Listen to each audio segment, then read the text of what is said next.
dari rumah kami yang diberkati di Lembah Pujian Denpasar. Kami berdua mengucapkan kepada semua saudara, have a blessed Christmas and a blessed New Year 2021. The year of reproduction. Tuhan berikan pada kalian kasih karunia, rahmat, dan damai sejahtera dalam nama Tuhan Yesus. Amin. Jemaat GBI Rock Menara Tanjung Pujian, tidak terasa kita sudah memasuki bulan Desember, adalah musim Natal. Di mana-mana orang merayakan hari Natal. Kita harus tahu, apakah tujuan Natal yang sebenarnya? Tujuan Natal yang sebenarnya adalah Tuhan ingin berbicara kepada umatnya. Pada waktu zaman dahulu, Tuhan berbicara lewat nabi-nabinya, bahkan malaikatnya. Tetapi pada akhir zaman ini, Tuhan berbicara melalui perantara anaknya yang tunggal, yaitu Yesus Kristus, yang lahir, yang hari ini kita merayakan sebagai hari Natal. Kristus memang sudah lahir dan telah mati di kayu salib untuk pengampunan dosa. Pada hari yang ketiga dia naik ke surga. Dan sebelum dia naik ke surga, dia memberikan pesan, kamu akan menerima kuasa kalau Roh Kudus turun ke atas kamu. Pentingnya gereja penuh Roh Kudus. Jemaat yang adalah tubuh Kristus harus kepenuhan Kristus, supaya ia bisa mengimpartasikan hidup Kristus kepada dunia ini untuk menyelamatkan, untuk menyembuhkan yang sakit, dan untuk memulihkan dan juga mengadakan tanda-tanda mujizat bagi kemuliaan Bapa di surga. Kami sekeluarga mengucapkan Merry Christmas 25 Desember 2020. Tuhan Yesus memberkati.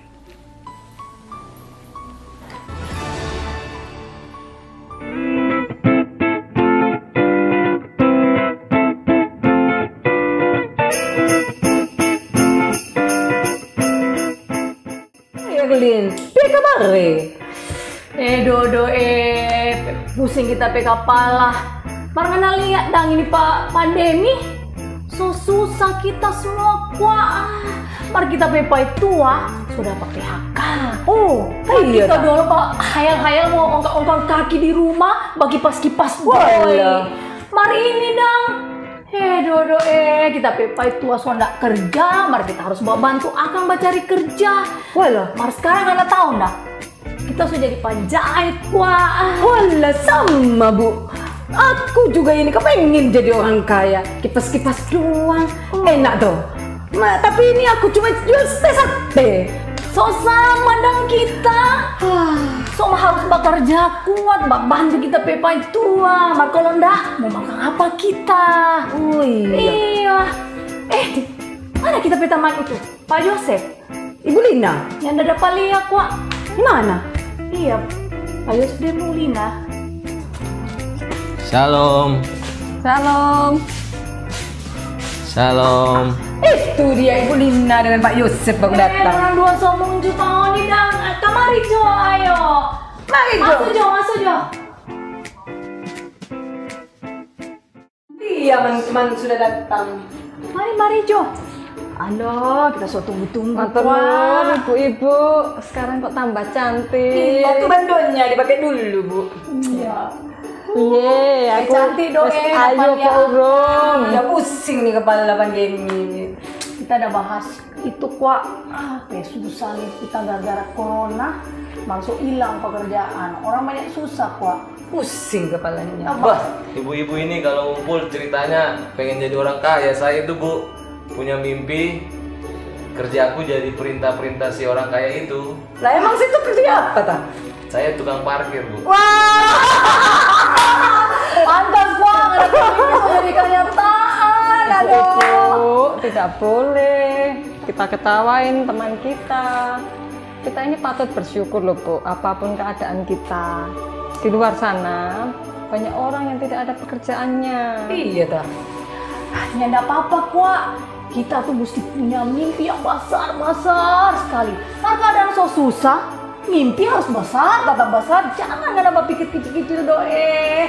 Nyanda, mari ingat, kita harus berdoa. Sebab dalam Tuhan, nyanda ada kok yang mustahil. Jadi kita mau mimpi besar, berdoa, dia rajin. Pasti Tuhan kasih for kita dah. Iya ya. Betul tidak? Kalau begitu, kita ikut ibadah yuk. Ibadah Natal Gereja Rock Menara Tanjung Pujian. Ayo, boleh itu kita boleh. gabung bersama dalam ibadah MPP. Oh.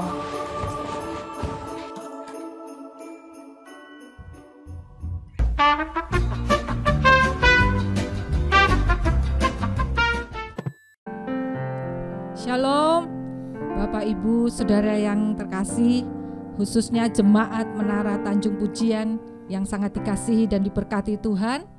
Hari ini spesial, kita memperingati hari Natal, hari kelahiran Tuhan Yesus.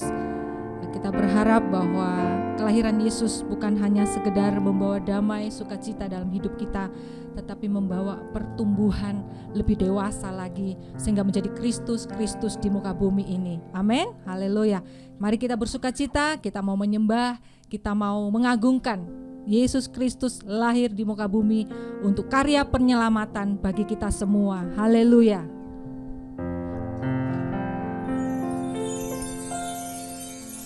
Gloria,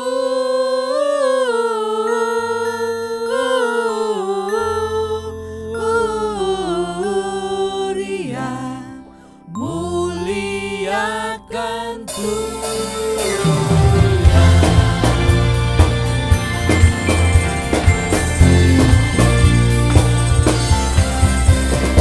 Bintang surga bergema, lahir Raja mulia.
Seorang anak telah lahir untuk kita. Seorang putra telah diberikan. Lambang pemerintahan di atas bahunya. Dan namanya disebut orang penasehat ajaib, Allah yang perkasa, Bapa yang kekal, Raja damai. Haleluya, haleluya. Juru selamat dunia. Haleluya. Seorang anaklah lahir untuk kita, seorang putera diberikan, lambang pemerintahan di atas bahunya, dan namanya pun disebut orang penasehat ajaib. Kau Allah yang perkasa, Allah yang perkasa, Bapa yang kekal, Bapa yang kekal, Kau Raja damai. Raja damai. Mari sambut Dia. Sambutlah Dia,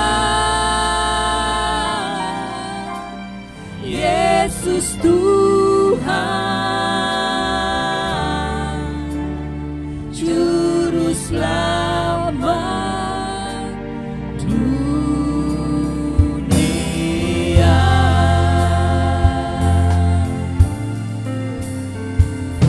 Seorang anaklah lahir untuk kita, seorang putera diberikan,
tinggikan Yesus,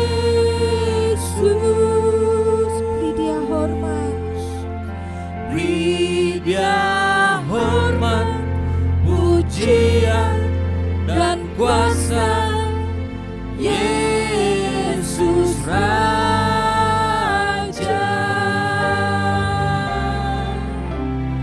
bagi yang mulia, ku angkat tanganku, kau ku puja, ku cinta, ku sembah. Haleluya. mari sambutlah Yesus, Sambutlah Yesus, kami tinggikan Engkau Tuhan, tinggikan Yesus, beri Dia hormat, pujian dan kuasa. Yesus Raja, bagi yang mulia, ku angkat tanganku, kau ku puja, ku cinta, ku sembah. Haleluya.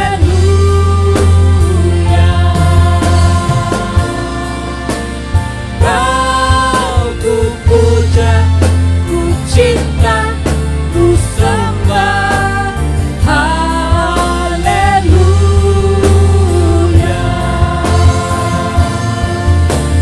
Kau ku puja, ku cinta, ku sembah. Haleluya.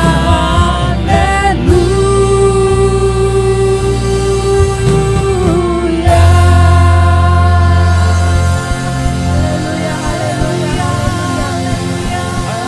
haleluya, bagimu Tuhan, segala hormat pujian untuk selama-lamanya. Haleluya, haleluya, haleluya, glory bagimu Tuhan, haleluya. Shalom saudara-saudara, Merry Christmas. Selamat Natal buat Rock Menara Tanjung Pujian. Puji Tuhan.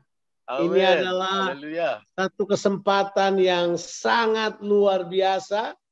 Kita bisa kumpul bersama, sekalipun sedikit berbeda dari yang biasanya, tapi kita semua bahagia. Karena kan masalahnya bukan cara bagaimana kita merayakan yang penting, tapi alasan mengapa kita merayakannya. Itu yang sangat penting. Dan kita ada di sini merayakan Yesus yang luar biasa. Kita tidak perlu kaget kalau memang terjadi tidak seperti tradisi yang kita semua harapkan atau mimpikan. Tapi ya kita sangat menikmati.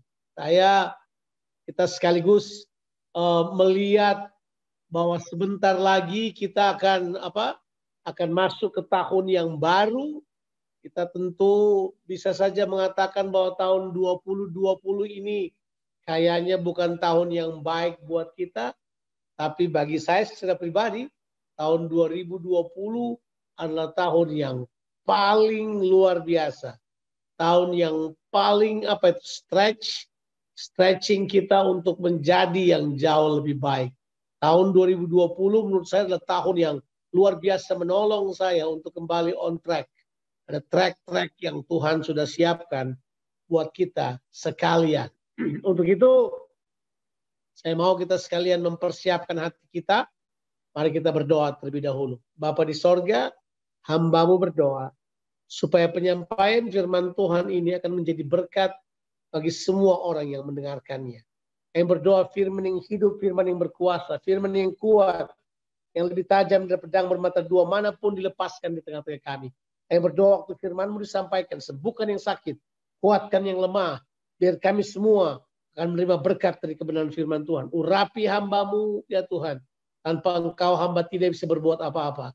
Tolong hambamu untuk mengkomunikasikan firman-Mu dengan bahasa yang dapat dimengerti. Biar kami semua diberkati oleh firman Tuhan. Bagi Tuhan semua kemuliaan kekal sampai selama-lamanya. Dalam nama Yesus Kristus. Haleluya. Puji Tuhan. Puji Tuhan. Kita akan membaca ayat firman Tuhan. Ayat ini adalah ayat yang sudah biasa kita bacakan. Sebagai orang percaya kita akan membaca dari kitab Yesaya pasalnya yang ke-9. Kitab Yesaya pasalnya yang ke-9. Kita akan baca ayatnya yang ke-6. Tentunya sekali lagi ayat ini bukan ayat yang baru buat kita. Tapi kita akan melihat ayatnya yang ke-6. Ya, Saudara tentu bisa membaca sampai ayatnya yang ke-8 atau ayat yang ke-9. Tapi saya cuma ingin baca ayatnya yang ke-6 saja buat kita. Sebab seorang anak telah lahir untuk kita. Seorang putera telah diberikan untuk kita. Lambang pemerintahan ada di atas bahunya. Dan namanya disebutkan orang penasehat ajaib. Allah yang perkasa. Bapa yang kekal. Raja damai. Karena tema kita adalah The Son, kita hanya akan konsentrasi pada bagian pertama dari ayatnya yang ke-6 ini. Sebab seorang anak telah lahir untuk kita. Seorang putra telah diberikan untuk kita. Nah, anak dan putra memang menggunakan bahasa yang berbeda. Sebab memang anak bisa berarti putra, putra juga bisa berarti anak. Tetapi kata anak di yang pertama, seorang anak telah lahir untuk kita, itu menggunakan kata teknon dalam bahasa Yunani Septuaginta. Sedangkan seorang putra menggunakan kata huios. Teknon itu adalah bayi atau anak kecil, sedangkan huios adalah anak yang sudah besar, anak yang sudah dewasa. Makanya orang cenderung menyebutnya putra. Sebenarnya memang kata anak itu adalah kata yang penting sekali. Nah, mari kita mulai dan membahas hal ini. Dan kemudian kita akan melihat makna spiritual yang dapat menolong kita di Natal ini untuk mengerti mengapa kita di Rock Ministry, Rock International ini memilih tema kita tahun ini adalah The Son. Sebab yang pertama kita mesti tahu bahwa kata Bapa itu artinya sumber. Ya, jadi kata Bapa itu artinya sumber. Jadi kalau orang baca Alkitab, lihat Bapa nggak cuma lihat secara biologis, tapi lihat dia sebagai sumber. Jadi saya ingat baca-baca dulu bahasa Inggris pertama kok saya kaget. Ditulis begini, the God is the Father of all creation. Oh, jadi Tuhan ini Bapa dari semua ciptaan ya. Kata Bapa di situ adalah sumber. Jadi kata Bapa di situ adalah sumber yang betul-betul ingin menyatakan dirinya lewat anak. Nah, itu sumber. Nah, anak artinya adalah diambil dari sumber. Jadi kalau sudah dengar kata anak, anak itu punya pengertian taken from the source. Diambil dari sumber. Sedangkan kalau Bapa, sumber. Jadi jelas di sini Tuhan punya sebuah gambaran yang sangat penting sekali untuk kita sekalian. Kita sudah tahu bahwa di waktu kita mempelajari kitab Kejadian pasal 2 dan melihat bagaimana Tuhan memperlakukan Adam, kita tahu persis bahwa Adam itu adalah anak Allah. Setuju ya? Saya bisa baca di dalam kitab Injil Lukas pasalnya yang ketiga. Waktu Lukas membuat silsilah. Bedanya antara silsilah dari Injil Lukas sama silsilah dari Injil Matius. Kalau silsilah dari Injil Matius dari yang lebih dahulu, yang lama ke bawah. Sampai ke Yesus. Jadi dia mulai dari Adam ke Yesus. Sedangkan kalau Injil Lukas, dia mulai dari Yesus naik ke atas. Makanya pasal 3 ayat terakhir itu dibilang lalu Z anak dari Adam, dan Adam adalah anak Allah. Sudah boleh baca aja di dalam silsilah yang ditulis di dalam Injil Lukas. Jadi Adam yang lahir itu juga dikenal sebagai anak Allah. Sebab sumber keberadaannya datang dari Allah. Kuasa kehidupannya datang dari Allah. Segala sesuatu tentang diri Adam datang dari Allah. Artinya Adam tidak bisa hidup tanpa Allah. Itu dia. Tapi waktu manusia jatuh di dalam dosa, Adam memilih untuk keluar dari kehendak Allah. Dia mengatakan bahwa dia bisa hidup tanpa Allah. Dia bisa hidup dari dirinya sendiri karena mendengarkan tipuan dari kerajaan kegelapan, dari Lucifer, yang mengatakan bahwa enggak, kamu bisa jadi lebih pintar, kamu bisa jadi lebih tahu dari Allah. Nah, udah, kamu tinggalin aja. Jadi kemudian Adam mengerjakan sebuah perlawanan terhadap apa yang Tuhan inginkan. Sehingga dia kehilangan hubungan dengan Allah. Karena dia kehilangan hubungan inilah menyebabkan manusia mengalami yang disebut dengan kematian kekal. Manusia tidak bisa lagi berhubungan dengan Allah sebagai sumber. Manusia putus dari sumber. Sumber apa? Yang pertama, sumber hidupnya dia putus. Makanya dia mengalami kematian. Yang kedua, dia putus dari apa? Sumber apa itu? Melangsungkan kehidupannya. Karena manusia hanya hidup dari apa yang Tuhan berikan kepada mereka. Tahu nggak bedanya binatang sama manusia kalau sudah perhatikan? Binatang tuh diberi kelebihan, ada senjata-senjata khusus dalam dirinya yang dia bisa pakai untuk melangsungkan survive dalam kehidupan ini. Manusia nggak punya. Ya, manusia nggak punya itu. Manusia cuma punya kekuatan di dalam dirinya yang Tuhan berikan kepada mereka. Kapan itu diambil, selesai. Nggak ada lagi. Manusia cuma punya satu hal. Apa itu? Dia memiliki kemuliaan Allah. Dia memiliki kehormatan dari Allah. Dan dia memiliki kuasa. Ketiga hal ini saya sebut sebagai, inilah ketiga hal ini yang saya sebut dengan kemuliaan manusia. Ini yang disebut dengan manusia. Dan ini enggak datang dari dalam manusia. Ini datang dari Allah. Saudara boleh baca itu di dalam Mazmur pasalnya yang ke-8. Ayatnya yang ke-4. 5 dan ayatnya yang ke-6. Di dalam Mazmur tersebut kalau saudara baca, penulis Mazmur yang adalah Daud, dia berkata begini, Mazmur 8 itu dia berkata begini, siapakah manusia sehingga engkau begitu mengindahkannya? Siapakah anak manusia sehingga engkau mengingatnya? Tapi terjemahan bahasa Inggris bilang gini, what is a man so you are mindful of him? Sehingga pikiranmu dipenuhi oleh mereka. Engkau ingat terus dia. And what is the son of man? So you visited him. Apakah anak manusia sehingga engkau mengunjunginya? Coba lihat ayat yang 4. What is man that are mindful of him?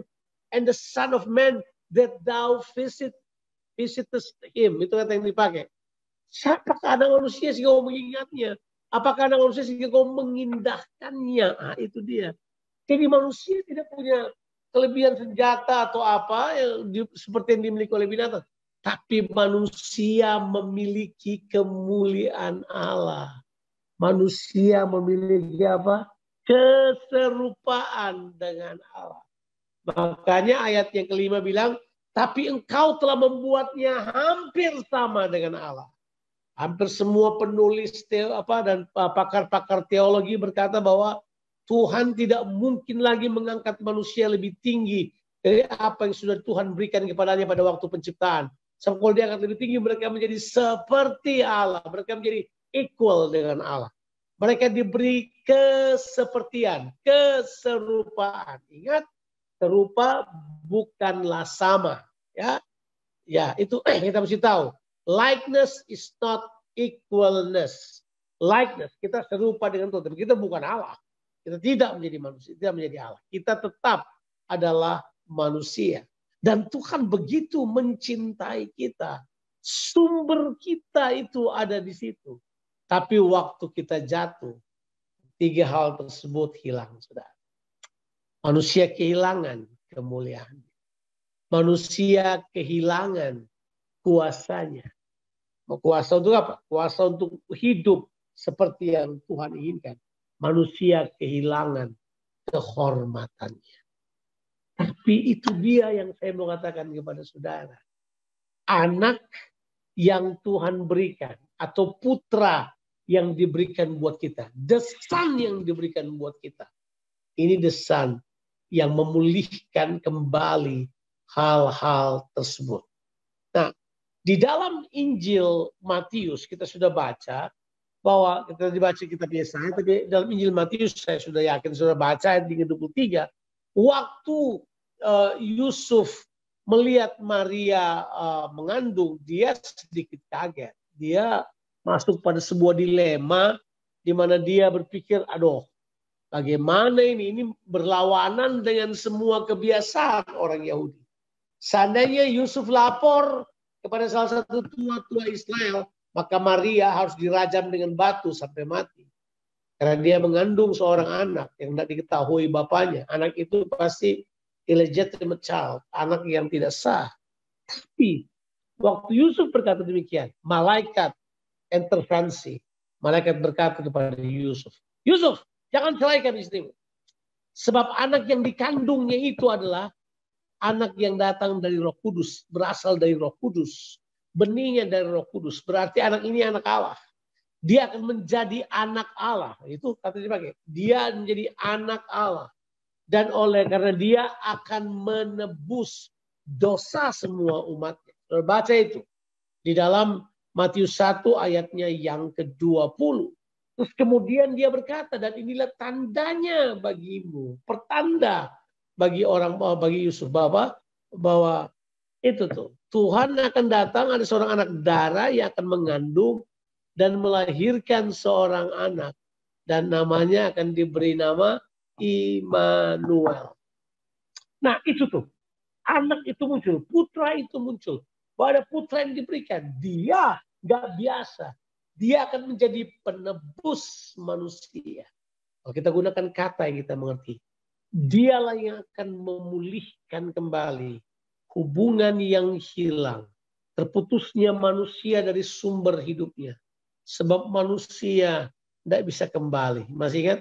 Waktu Adam dan Hawa diusir dari Taman Eden, dia tidak bisa kembali ke Taman Eden. Dijaga oleh kerub yang membawa pedang. Tidak bisa balik ke situ. Berhenti. No enter. You cannot enter back to the place where you started. Tidak bisa lagi. Tapi haleluya. Harus ada yang datang ke dunia. Dan anaklah yang datang. Saya akan menggunakan kata ini, hati-hati. Allah anak yang datang. Ingat, yang datang bukan Allah Bapa. Allah Roh Kudus selalu ada, datang kepada manusia. Tapi ini khusus yang datang adalah Allah anak. Sebab untuk manusia. Nah ini dengarkan baik. Untuk manusia. Allah anaklah yang merupakan gambar yang harus diikuti oleh manusia. Dengarkan ini baik. Kita akan memiliki gambar Yesus Kristus. Kita akan menjadi serupa dengan gambaran Yesus Kristus. Sehingga lewat gambar ini kita akan mencapai kembali apa yang Tuhan rencanakan dalam kehidupan kita. Makanya anak harus datang. Sang anak ini datang karena dia mau mengembalikan kita pada 3 hal yang ingin saya tawarkan pada saudara. Yang pertama, kita sekarang terakses kembali lagi pada sumber. Manusia sekarang terakses pada sumber sekali lagi. Dan sumber itu, haleluya, ada di dalam saudara. Sumber itu ada di dalam saudara. Sebab waktu anak tebus kita, dia jadikan kita anak. Haleluya. Jangan lupa, waktu anak tebus kita, kita tadinya adalah budak dosa. yang terjual pada kebinasaan. Gak ada yang sanggup meloloskan dirinya. Kita pasti mati, binasa, hidup dalam kematian kekal. Tapi haleluya, anak datang. Anak datang kemudian tebus kita. Ditulis dalam Galatia pasal 4, ayat 5 dan ayatnya ke-6.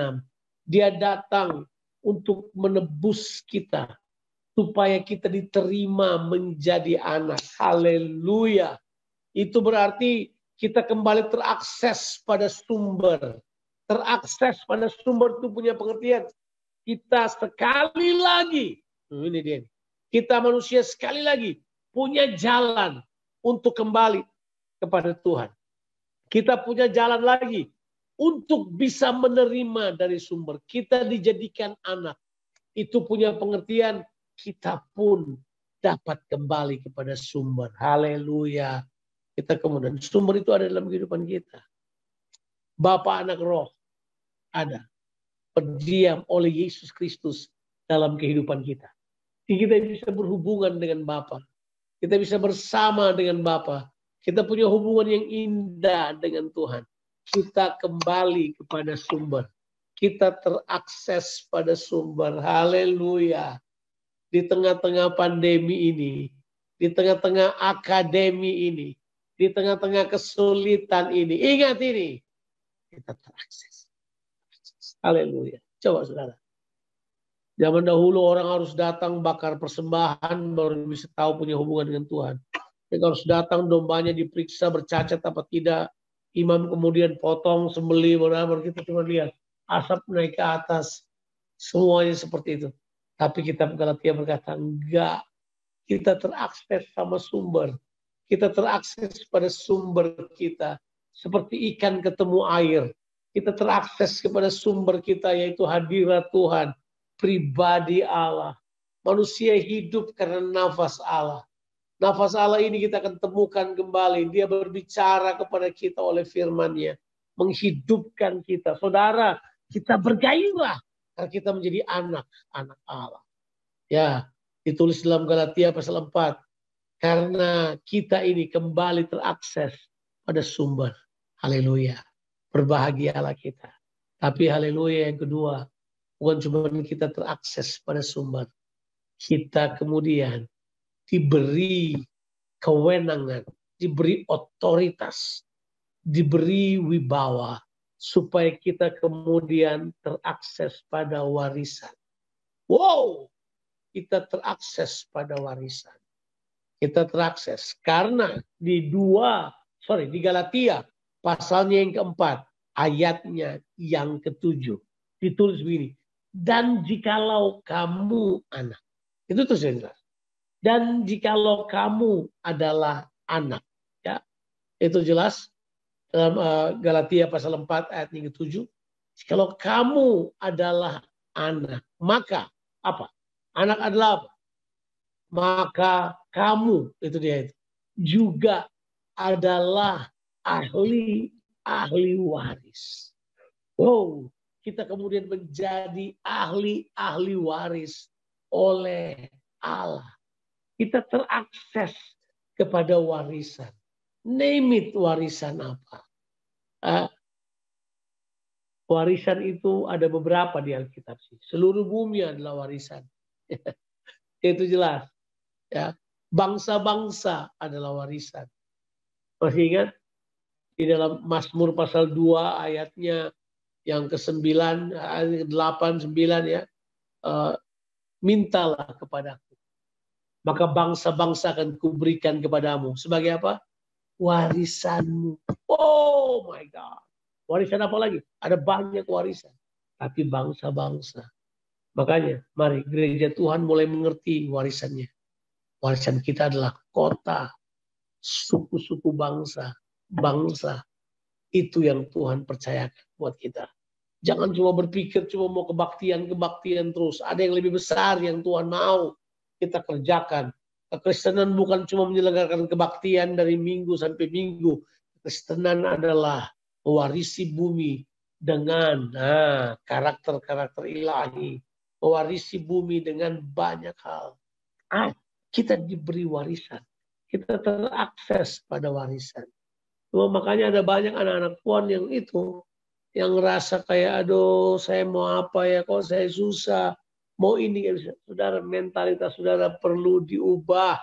Kita terakses pada warisan karena kita anak. Kita terakses kepada hal tersebut. Tapi jelas, kita mesti kenal identitas kita sebagai anak. Dia datang sebagai anak supaya kita diterima menjadi anak. Dan Alkitab bilang, dia mau menjadi serupa dengan saudara-saudaranya. Coba kita lihat ayatnya. Ibrani pasalnya yang kedua. Kita lihat Ibrani pasalnya yang kedua. Kita baca ayatnya yang ke-17 dan ayatnya yang ke-18. Alkitab bilang ini. Itulah sebabnya maka ia dalam segala hal harus disamakan dengan saudara-saudaranya. Supaya ia menjadi imam besar yang menaruh belas kasihan dan yang setia kepada Allah untuk mendamaikan dosa seluruh bangsa. Sebab oleh karena ia sendiri telah menderita pencobaan, maka ia dapat menolong mereka yang dicobai. Haleluya. Ya, ini salah satu warisan adalah begini. Yesus itu mau berbaur dengan saudara. Saudara, Yesus mengalami apa yang kamu alami. Yesus ada dengan saudara. Dia bukan gak mengerti apa yang kamu lewati. Allah mana yang seperti ini? Yang datang merasa seperti kita, mengerti keadaan kita. Dia damaikan kita. Supaya dia dapat menolong ketika kita dicobai. Haleluya. Powerful Son of God. Dia datang. Dia berikan kepada kita akses pada warisan sang anak. Yang ketiga, ya, kita terakses pada sumber. Kita terakses pada warisan. Tapi ini yang nasihat. Kita terakses kepada apa? Kuasa. Kita terakses kepada otoritas. Saya teringat cerita anak bungsu yang pulang. Setelah dia mau makan makanan sisa, makanan babi aja dia tidak bisa. Saudara masih ingat cerita itu? Saudara masih ingat cerita itu? Itu cerita penting sekali. Ya, itu ditulis oleh Alkitab. Dia bangkit kembali pergi kepada bapaknya. Dan dia berkata, Bapak, aku telah berdosa terhadap Bapak dan terhadap sorga, terhadap Bapak. Aku tidak layak disebut anak Bapak. Jadi kan aku sebagai seorang upahanmu. Tapi haleluya. Waktu dia balik masih dari jauh. Bapaknya udah lari memeluk dia. Kemudian ayahnya melihatnya dengan belas kasihan. Lalu ayahnya merangkul dia dan mencium dia. Anak itu berkata, aku gak layak jadi anak Bapak. Siapa bilang? Ayat 22 dari Lukas 15 beritahukan pada kita. Ayat itu berkata kepada hamba-hambanya, lekas bawa kemari jubah yang terbaik. Jubah punya dua arti, karakter dan wibawa. Itu jelas. Jubah punya arti karakter dan wibawa. Setelah itu pakaikan jubah yang terbaik buat dia. Karakter yang baik. Kemudian dia berkata ini, pakaikanlah cincin kepadanya. Cincin ini adalah materai. Haleluya. Kita punya materai untuk dapat mengakses semua otoritas Tuhan. Materainya diberikan buat kita. Roh Kudus adalah materai itu. Kita tidak perlu bahas terlalu panjang sih, tapi kita punya materai. Tapi yang ketiga adalah dibilang ini. Dan sepatu pada kaki. Sepatu ini menunjuk kepada purpose, tujuan, pergerakan, perjalanan diberikan kepada kita. Kita kemudian bergerak pada tujuan-tujuan Allah dan melakukan sesuai dengan purpose Tuhan. Saya tidak punya waktu panjang untuk menjelaskan ini. Tapi inilah makna dari sang anak. Dia jadi anak. Supaya dia bisa menerima kita sebagai anak. Menjadikan kita anak yang memiliki hal-hal yang tadi. Memiliki itu tadi itu. Memiliki akses pada sumber. Memiliki warisan. Tapi yang berikutnya adalah memiliki kuasa. Memiliki otoritas. Untuk bergerak pada apa yang Tuhan inginkan. Hari-hari ini saya mempercayai. Kita akan mewarisi tahun 2021. Haleluya. Mari, jemaat, kita akan miliki identitas kita. Jangan berharap kepada manusia, karena sumbernya ada di dalam kamu.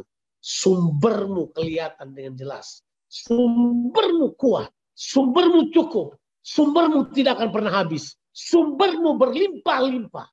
Sumbermu tersedia buat kita. Dan sang anak yang telah mendahulinya, waktu dia berjalan di dunia ini, apakah saudara pernah lihat Yesus kekurangan?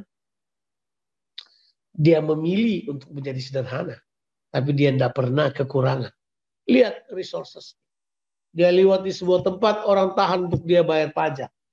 Dia bilang, aduh, gue warga negara, kok harus bayar pajak. Tapi dia bilang, karena mereka maksa-maksa, Petrus, pancing ikan. Ikan yang pertama kamu angkat, buka mulutnya, ada ikan. Ada koin di dalamnya. Bayar pajak buat kamu dan pajak buat saya. Jadi itu uangnya pasti lebih dari 1. 2 koin barangkali. Bayar untuk Petrus dan untuk orang-orang, untuk Yesus sendiri. Bisa dibayangkan ya? Sumbernya kayak begitu. Dia punya sumber segala sesuatu. Waktu murid-muridnya di pasal 21, udah capek mancing ikan, gak ada apa-apa. Yesus tunggu di tepi laut. Lemparkan jala ke sebelah kanan. Mereka tuai banyak sekali ikan, mereka tangkap, mereka kembali. Yesus sudah siapin ikan, udah dibakar ikannya. Yuk makan yuk, dia suruh makan. Dia udah mempersiapkannya buat kita. This is to show us bahwa sebenarnya Tuhan tidak pernah kurang dengan sumber. Tuhan penuh dengan sumber-sumber. Tapi ini yang saya percaya buat kita sebagai rock yang ada di kota Makassar.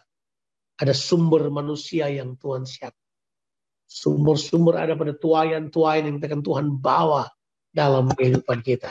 Banyak tuayan. Kita akan warisi hal tersebut. Mereka juga akan diterima menjadi anak-anak. Kita akan menjadi sama seperti apa yang Tuhan inginkan terjadi. Natal ini sebenarnya. Waktu dia berkata dia adalah anak. Dia berkata begini. Mari. Aku ingin membawa kamu semua pada sumber. Sumber kita adalah Bapa. Dia tidak pernah berkekurangan. Dia sumber kekuatan. Dia sumber kesembuhan. Dia sumber penghiburan.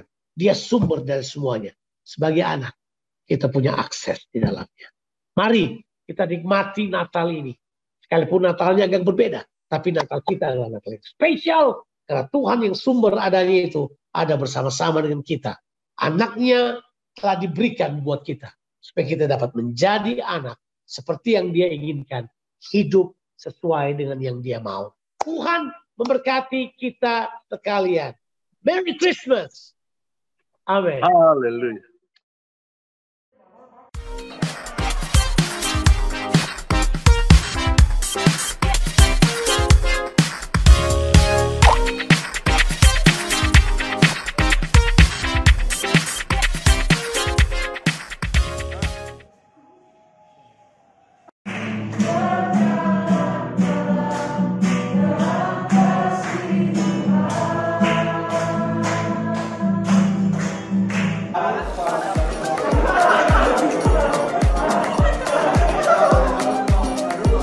Oke, duduk. Coba ada yang lolos.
silakan Bapak Gembala untuk berdoa hal ini dan sekalian tutup dalam doa berkat. Terima kasih. Haleluya. Mari kita berdoa. Kami bersyukur pada Tuhan bahwa kami bisa datang kepada Tuhan untuk memberikan petisi, permintaan yang Tuhan sudah berikan kepada kami sebagai anak-anak-Mu. Kami mau berdoa, memohon dari Tuhan untuk saudara-saudara kami. Yang pertama kepada Pak Yosef yang hari ini berhari ulang tahun. Kami berdoa supaya berkat Tuhan turun ke atasnya. Biar kasih setia Tuhan turun ke atasnya. Aku berdoa Tuhan bukakan pintu bagi dia. Aku berdoa kehidupannya dan pelayanannya akan diberkati oleh Tuhan. Keluarganya diberkati oleh Tuhan. Di hari ulang tahun ini, biar dia mendapat afirmasi dari Tuhan, memberikan kekuatan dalam kehidupannya. Kami sekarang berdoa buat Juan yang sakit. Berdoa supaya Tuhan jamah dan sembuhkan semua sakit penyakit. Kami tolak di dalam nama Tuhan Yesus. Kami berdoa kuasa kesembuhan turun ke atasnya. Amin. Sembuhkan oleh Tuhan. We speak healing upon Juan's body right now in the name of Jesus. Sekarang kami berdoa untuk Brother Aaron yang orang tuanya di Afghanistan sudah meninggal, tapi Tuhan berikan penghiburan dan kekuatan. Amin. Kami percaya kekuatan penghiburan dari Tuhan lebih daripada apapun. Menguatkan umat-Mu. Membawa kami kepada sebuah kehidupan yang penuh dengan kemenangan. Hamba berdoa Tuhan. Berbahagialah orang-orang yang mati di dalam Tuhan. Kami mempercayai waktu mereka menerima Tuhan. Dalam lingkungan apapun mereka akan melihat kemuliaan Tuhan dinyatakan. Terima kasih banyak Bapak di sorga. Kami mau berdoa buat saudara-saudara kami yang berasal dari Afghanistan dan Pakistan yang sering sekali beribadah bersama-sama dengan kami. Berkati mereka semuanya Tuhan. Buka pintu buat mereka. Kami nggak tahu apa yang mereka sedang doakan, but I pray God open doors for them in the name of Jesus. Aku percaya bahwa Tuhan adalah Tuhan pengharapan. Tuhan adalah Tuhan kekuatan. Terima kasih untuk hari ini. Sekarang berkati semua orang yang mengikuti ibadah Natal sekalipun melalui Zoom ini Tuhan. Ibadah Natal yang memberkati. Aku berdoa mereka semua diberkati oleh Tuhan. Mereka semua hidup dalam kemenangan. Biar special Christmas yang kami alami tahun ini Tuhan, betul-betul akan memberikan kepada kami sebuah pengertian baru. Mengerti tentang jalan-jalan Tuhan. Terima kasih banyak Bapak di sorga. Akhir dari ibadah kami. Berbahagialah kamu. Rukunlah kamu. Bersukacitalah kamu dan ketahuilah bahwa Tuhan itu baik. Tidak untuk selamanya dibiarkan orang benar itu goyah. Tapi dia akan meneguhkan kita dan membagi kita pada kemenangan yang sejati. Terimalah berkat Tuhan. Kiranya berkat Natal dari Allah Bapa, Allah Anak, dan Allah Roh Kudus. Dalam persekutuan kasih setia dari Trinitas Allah ini yang ada dalam kehidupan kita. Menguatkan kita. Memberkati kita. Memberikan kekuatan buat kita. Mulai hari ini sampai Maranatha Yesus datang kali yang kedua. Sampai selama-lamanya. Dalam nama Tuhan Yesus Kristus. Amin. Tuhan memberkati kita. Bah, mantap kali khotbahnya. Mantap. Anak manusia ini memang jadi jawaban kita semua ya. Iya betul, terasa aku. Gimana Dang Ana? Wah, yang aku seneng banget pendeta nih. Jos, sing nyanyi yo alus. Betul kuat. Nah, ibadah neng Rock Menara Tanjung Pujian itu memang mantul. Ya, mana Dan? Wah bagus, terasa. Kalau gitu kita ucapkan selamat hari Natal for Jemaat NTP. Selamat Hari Natal 2020 dan selamat menyongsong Tahun Baru 2021. Harmonious, victorious, glorious. Tuhan Yesus memberkati.